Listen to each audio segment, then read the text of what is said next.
सद्गुरु साईनाथ महाराज की जय। सुप्रभात, साई प्रभात।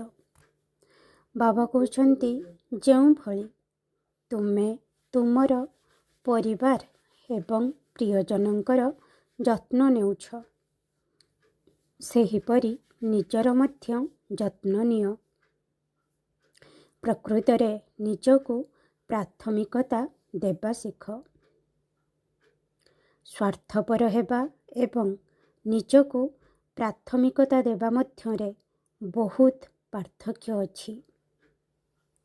जिए केवल निज विषय चिंता करे एवं अन्य कहा विषय चिंता करे नहीं, से स्वार्थपर।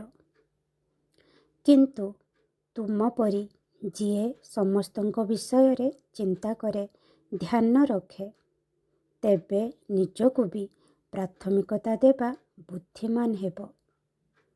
मोर एही परामर्श को तुम जीवन रे ग्रहण कर।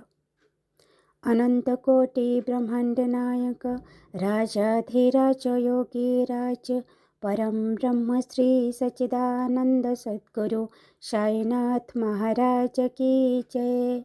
शिरडी महाराज की जय। ओम साई राम, जय जय साई राम।